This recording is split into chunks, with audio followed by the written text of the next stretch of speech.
combustion engine is going to be taken over in many years from now into electric, and does that mean the end of the supercars, and does it actually pose a risk to your channel? So, is your channel under some kind of risk, Tim? It's a changing landscape. The world of EVs, electric vehicles, and well, certainly hybrids right now is obviously something that's immensely political. There's a lot of discussion around it, but I think there will always be a passionate niche for true combustion engine, exciting, emotional experiences. You know, we look back now at Formula One, as you said, from the slightly previous generation, the previous engine generation. We look back at supercars of the slightly earlier generation, before turbos, before now you have electric motors and hybrids. And I'm commuting and driving daily my SF90 Stradale, which is a 1,000 horsepower Ferrari that just so happens to have some electric motors, so you can drive it in electric drive. And I really enjoy that feeling and that technology. I think I enjoy the advancement in technology, and I appreciate the reasons for that, and having the option to choose how you drive it. But I think when it comes to the content that I create, it's like the closest equivalent I can think of is, say, equestrian activities, horse racing, show jumping, etc. Horses were used as a means of transport if you go back far enough.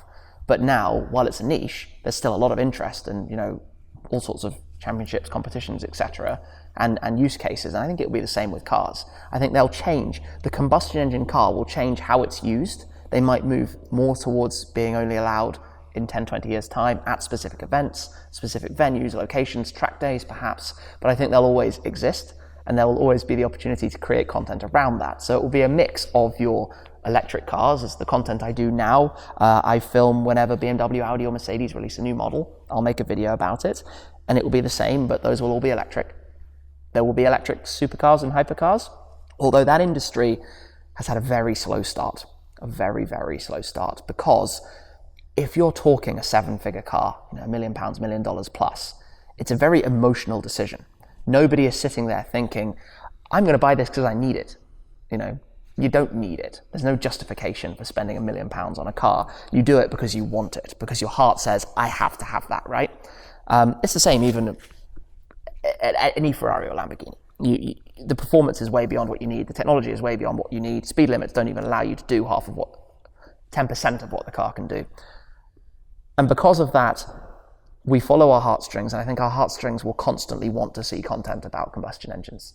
I think cars from the 90s and early 2000s are seeing a massive increase in price right now. Everything from your JDM cars like your R34 GTRs through to your Porsche Carrera GTs. I've recently bought a Clio V6, early 2000s, same story. That part of the industry is taking off like never before, because I think a lot of people realize it's the end of that. It's the end of a naturally aspirated engine and a manual gearbox and a sound. So make the most of it. Yeah. It's part of the reason why when I was on the Gumball Rally, there's many cars to choose from. You know, you could go for something very comfortable or something which is more comfortable than, let's say, the car I drove. In actual fact, there was a day when I was absolutely destroyed as far as my energy was concerned. I was going from Atlanta to Miami, and I feel a bit embarrassed to say this, I had 1 hour sleep. I literally lived and breathed the drive all day, party all night scenario, because it was my first ever rally. I thought I've got to get the most out of this. And I spent a freaking ton of money for it. And halfway through that drive, I said to my business partner, I am dying here.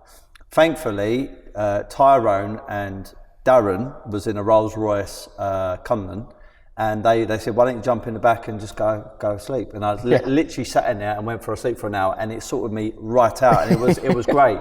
So I could have done that, but since, I think it started in 1999, Gumball, and I've been following it on YouTube ever since a kid, even way before I had a driving license. And I thought, if I'm ever going to do that, I need to do it in something that's going to have theatre. There's no point of doing it in something comfortable.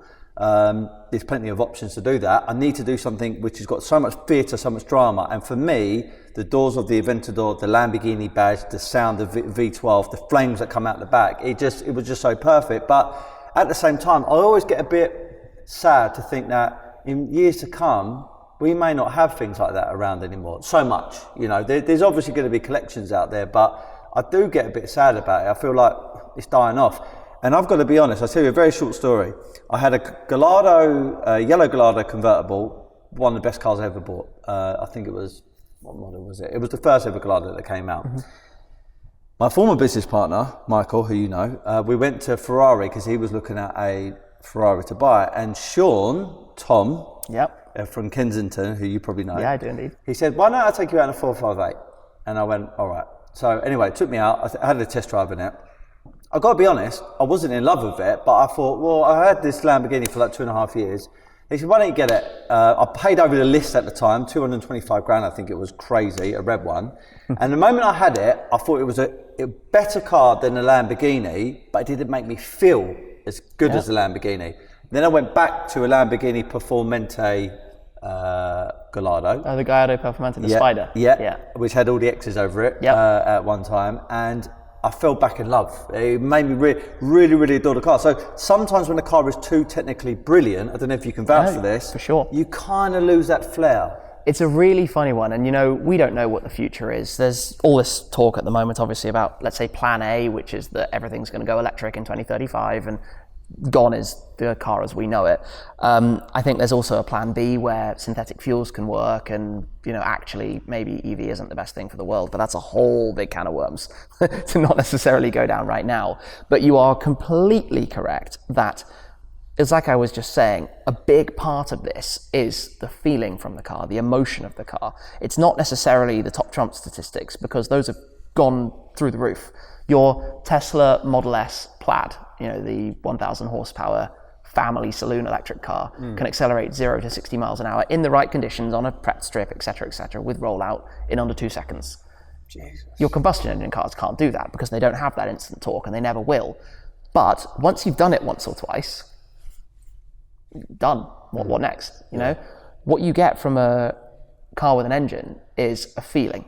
And if you're a car person, if you're a person who lives and breathes this stuff, that sensation of a spine-tingling flat six in a Porsche, or a screaming V10 in a Lambo, or any V12, or any V8, you can go on and on and on, that's irreplaceable.